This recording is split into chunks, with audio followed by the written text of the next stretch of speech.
Roman Empire and sort of established a model of sort of rational city design that to a large degree is still with us today. Early map of Seattle showing the grid pattern downtown. But again, this is a very interesting concept to think about, because if you go over on the east side, you see that the more recent fashion has been to disregard this. The Romans thought this was a logical way to find an address, to get quickly from one place to another, to disperse traffic on many streets. And in the post-war era, our opinions shifted, and we decided that what we really wanted was not a grid that every Tom, Dick, and Harry could drive down, but rather we wanted a private cul-de-sac. We wanted our own separate little subdivision with one entry point, one exit point that would feed into arterials. And this has created a pattern in much of the Puget Sound Basin where you have these huge, tremendously busy arterials and these sort of hidden off-the-road subdivisions, and a real difficulty, for me at least, in finding addresses or getting from one house to another house. Seattle, if you look later at the maps in the back of the room, is incredibly different. It looks like this picture all over the city. And yet, Seattle itself is sort of, I think, is wrestling with, is this a good pattern or a bad pattern? Because what you see, of course, is every neighborhood, they're putting those little circles in their intersections to essentially defeat the Roman grid idea and make you go elsewhere, crowding the arterials, and then, of course, we all complain about how crowded the main boulevards are. And so this is, I just think it's an example of sort of the pluses or minuses of approach to sort of city design that we have to wrestle with. The Europeans added the idea of grand avenues. I was told once that the French came up with this so they could fire cannons down their streets to wipe out the Parisian mobs. But it came over to this country. The top picture is an early map of Washington, D.C., which of course was conceived by a French architect. The one on the bottom is a fortress that was actually constructed on sort of an idealistic scale of radiating avenues and so on. Seattle pretty much does not have this, but again, it's sort of an interesting way to think about urban planning. And then we Americans have made our own contributions, of course. Architecture especially. We like to go up instead of out. And we have created a urban feel. Of course, Manhattan is the penultimate example, but that is very, very different from European, Asian, or African cities. It's vertical. It's sort of sealed within. I sort of think of them as castles or fortresses. For a while, the style was very much in this city and elsewhere to not just have a tall tower, but to have it surrounded not by a moat, but by sort of a barren plaza of concrete that made it even more sort of forbidding and monumental than it otherwise might be. And of course, we've modified that now where more modern skyscrapers are supposed to come closer to the street and the sidewalk, to have retail at ground level and so on. But nonetheless, it implies a very different social order than other cities. And we've also come up, of course, with our other contributions. Probably if the country ended tomorrow and archaeologists were digging into the ruins at some certain point, they would say the interstate freeway system and dams were probably the two great monuments of American civilization, and especially the freeways. That this has not just utterly changed Seattle, but it utterly changed the United States and gave us a whole different idea of where we could live and how we could live our lives by making rapid commutes to long distances possible. And it has really posed a sort of a competitive problem for central cities like Seattle. In the old days, everyone lived in cities because they had to. That was where you got a job, that was where you were entertained, that was where you found a mate, and so on. Nowadays, you don't have to live here. Despite our horrendous traffic, you can live elsewhere and come into town. And so cities essentially have had to rethink themselves and become so attractive, such magnets, that it pulls people or keeps people in town.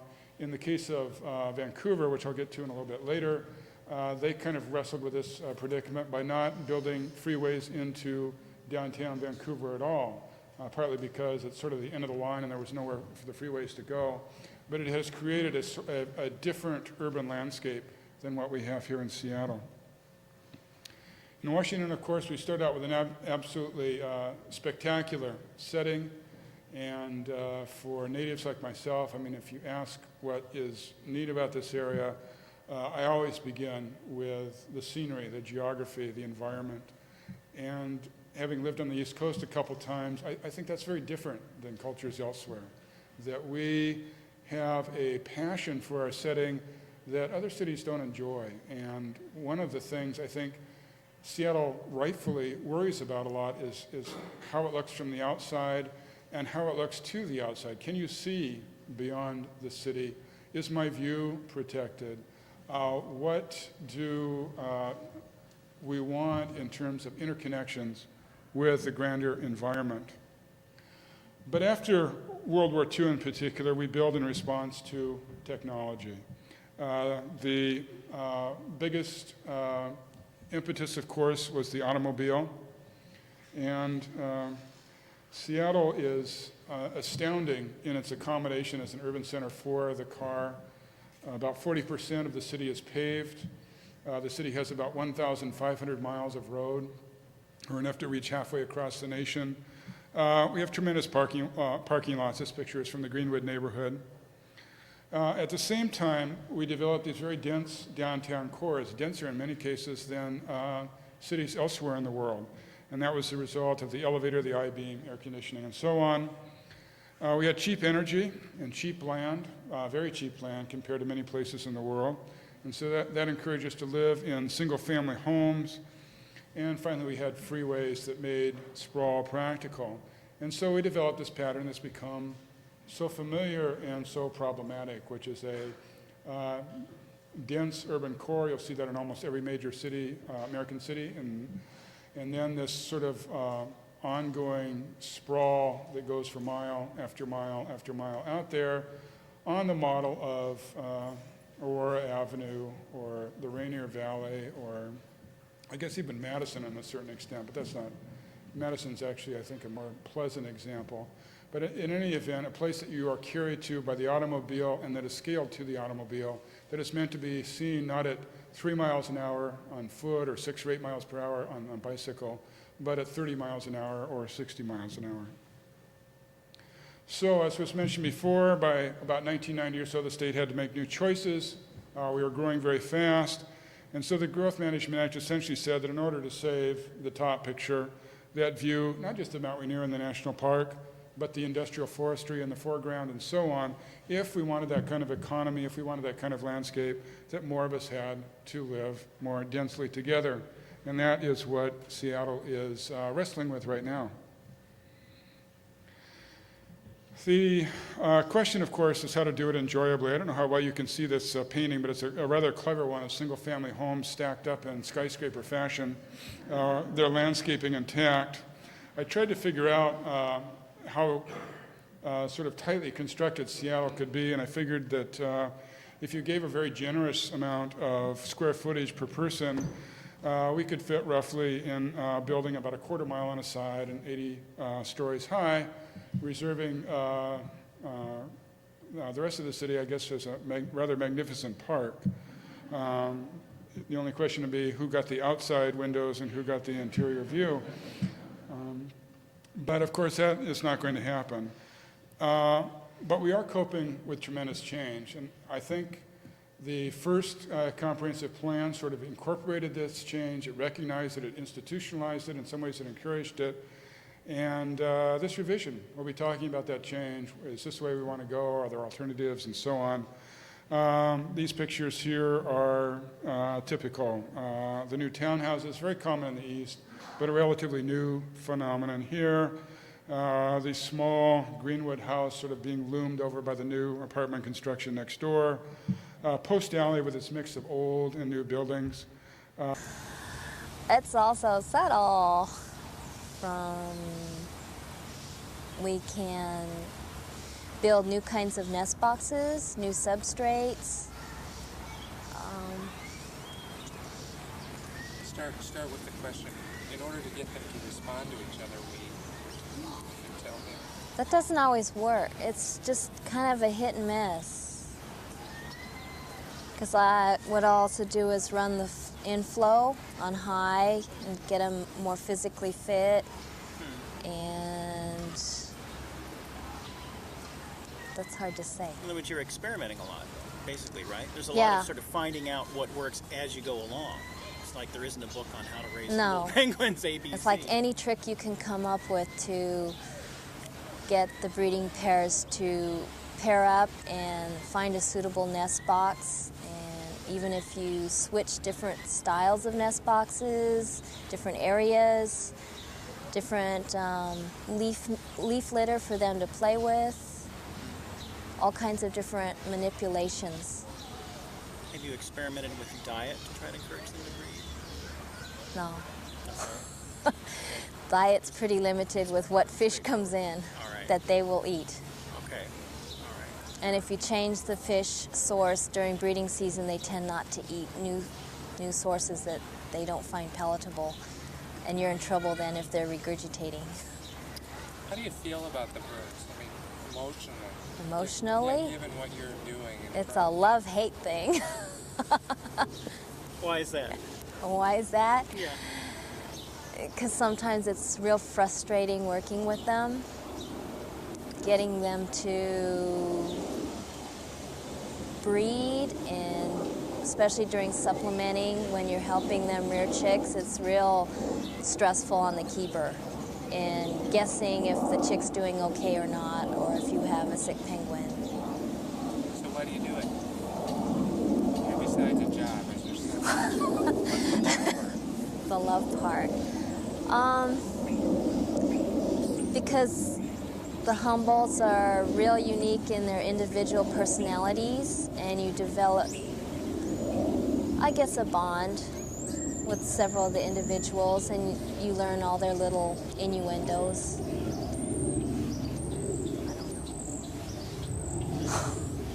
Good. And it's a job. Oh, they're easier once you're going from adult penguins. How can you at a glance tell them apart? The juveniles lack the black-white markings of the adults, and they will achieve that in their first annual molt from when they fledged. Okay, great. And can you just very briefly, since we'll have the footage of the parent on egg, say something about, they lay period of incubation. Say how long? 42 days. Okay. Okay. Okay. So Do they you want- typically lay just one egg? 2 eggs. Okay. How about? So then? you want to blip about they lay 2 eggs and both pairs share incubation. And they and- incubate for 42 days. 42 days, and chick rearing takes approximately 70 to 80, 90 days, depends on the chick. Okay. Yeah. Okay. Great. Nice little paragraph on rearing. Great. Humboldt penguins lay 2 eggs, and both parents share in the incubation, which is 42 days. And chick rearing takes approximately 70 to 90 days before the chicks fledge and become self-sufficient, sort of. Great. That's exactly. In fact, that no one. Okay. Are penguins finicky about people?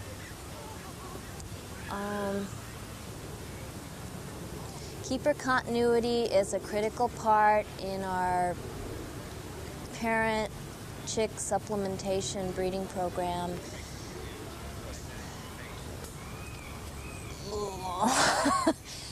Because they feel very comfortable with a familiar keeper, that when you need to weigh the chick and supplement it, you need to open the box and go in with them to remove the chick, and a strange person would be like a strange people coming through your front door unannounced. Okay. That's great. Yeah.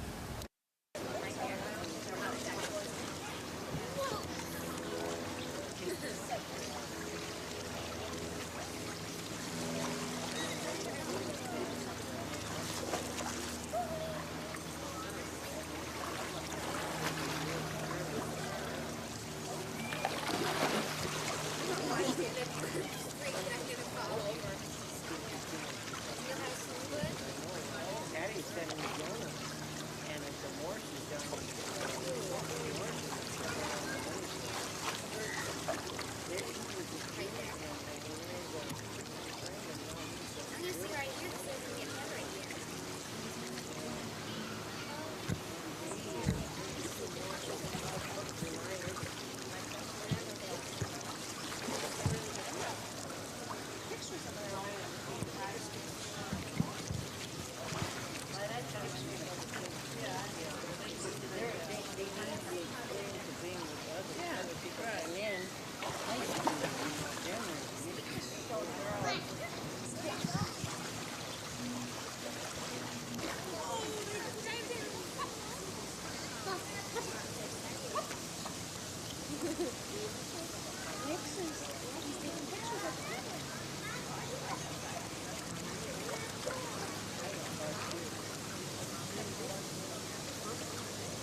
No, John, that wasn't the good battery.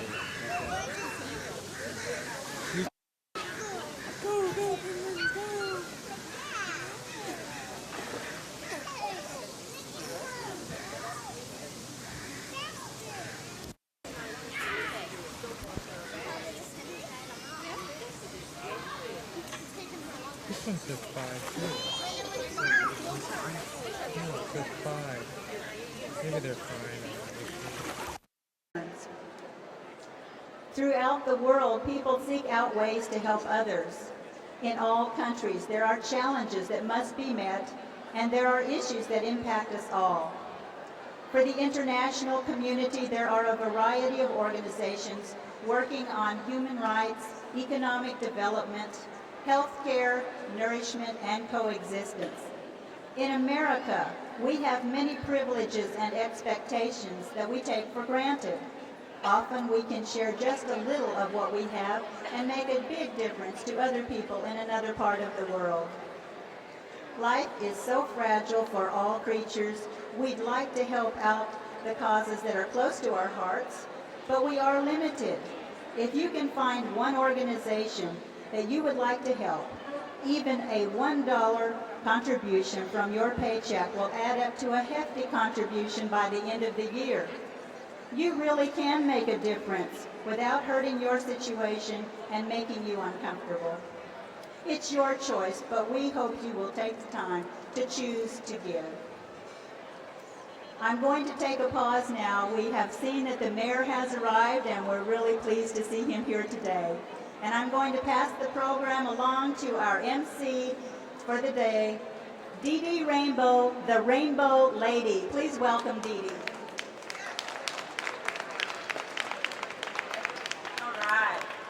We'd like to give a real round of thanks and applause to Virginia McHenry here, who has made this happen for us.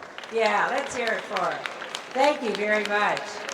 I'm Dee Dee Rainbow, the Rainbow Lady, and I'm your surprise Master of Ceremonies, except I have to tell you, I think there's a leak in City Hall, because I've had people calling me saying, "Oh, I'm so excited you're going to be down there, Rainbow." Anyway, I'm very happy to be here. This is a very wonderful cause, and I certainly think it's a great thing that the mayor does for you. I remember when I was part of the system, the Seattle school system, it was wonderful to have large group get-togethers so you could meet new friends and check in with old ones and just have a really good time. And so I'm certainly glad to be a part of this. I would like to invite you to be sure and go around to all the different places. And I personally would like to invite you to my, my special holiday sculpture and art show. I have some little pamphlets over there by my turtle, which you're welcome to see. A lot of people don't realize that I'm a sculptor too. So you're very welcome to take an invitation and come and see me in the beginning of December. That'll be a lot of fun.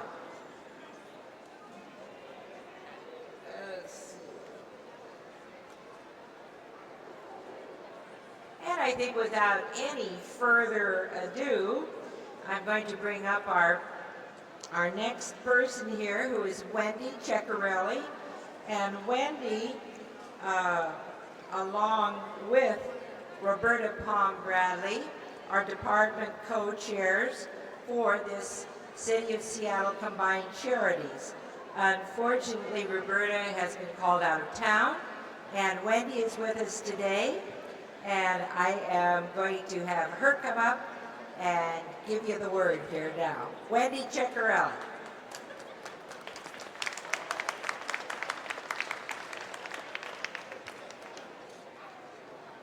Thank you, Dee Dee, and welcome to all the city employees who are here today. Do enjoy your afternoon at the Combined Charities Celebration Kickoff and Charities Fair today. Please be sure to get your passports stamped and talk to the people who have graciously donated their time to be here to answer your questions about the charities that you may be interested in. I'm really sorry that Roberta Bradley can't be here. She's been a wonderful department co-chair, and it's been a lot of fun working with her. She does send her greetings to all of you and asked me to please let you know how involved the City Light Department has been in this citywide Combined Charities campaign. There are a number of City Light employees who have contributed a great deal of time this year, as they do every year, to make this Combined Charities campaign a success. And Roberta asked me to specifically mention Marguerite Moore with City Light, and of course Anthony Hopkins and the entire video crew, who have been so instrumental in making this campaign successful. I'd also like to mention a few other people. By no means is this a complete and comprehensive list, but there are always a few individuals that really should be recognized for their work on a campaign of this scope. I would like to recognize Larry Taylor, who is with Seattle Center. There he is. Larry is chair of the Employees Campaign Committee. And of course, I'd like to thank Virginia Anderson as well with Seattle Center for hosting this event every year.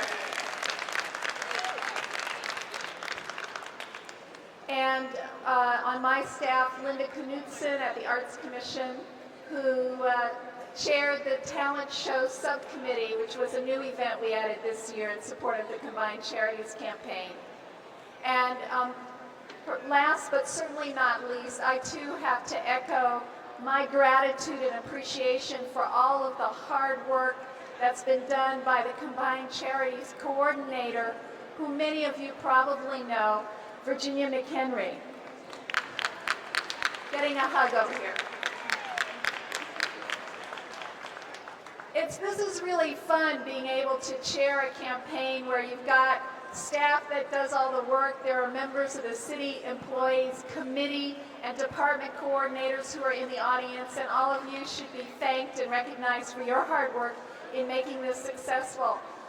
All of us, a lot of us who have ended up in the public sector have done it because we believe in community service. We believe in that what we do in our lives, in our professions and in our personal lives can make a difference in this world and in this society and in this community. And this campaign is an important part of that public sector ethic. And it gives me great pleasure to introduce to you Seattle's Mayor Norm Rice, who makes it so easy for all of us to give back to the community.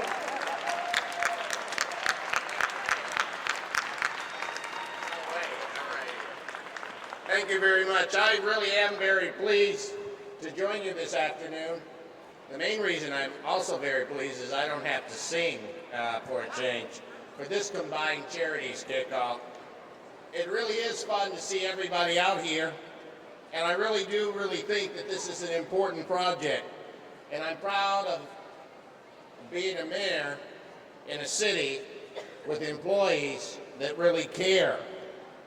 You know, a lot of people talk about helping, and they think about what they can do, but there are very few people who do what they should do. Because giving to a charity, in my mind, is not a duty, it's not an obligation. You give because it's an opportunity to share. And that's the sentiment of this year's theme, is giving makes your heart sing. And we want to make sure that we ring out with a feeling of caring and a feeling of compassion that really does make a difference. And you know something? You already have. 7 years ago, when the Combined Charities began, there were only 60 agencies. Today, there are more than 500 agencies represented, serving the diverse needs of the community. So no matter what issue you care about, there's an agency here that can meet your need and can really make sure that the caring that you have really goes to the people that we want to serve. So whether it's the environment, whether it's children or women's issues, whether it's people with AIDS or homelessness, we have a charity for you to give to. So no contribution is too small, We want you all to be involved. We want you all to care. But last but not least, I want to thank some very special people who've been in charge of this Combined Charities campaign. The co-chairs are Roberta Palm Bradley and Wendy Ceccarelli, and they've done an outstanding job, and I want to thank them for all the work that they've done. The second group of people I'd like to thank are the department coordinators, because they worked hard to stage different events so that we can have the dollars, and that they really have been making sure they've been exciting events. And last but not least, I too want to thank Seattle Center, Larry Taylor and Virginia Anderson for all their hard work in making sure that the center's available to everybody. So I want to make sure that everybody visits a booth. I want to make sure that you get some lunch and spend some money here in the center. And I want you to make sure that you enjoy all the performances with your fellow employees.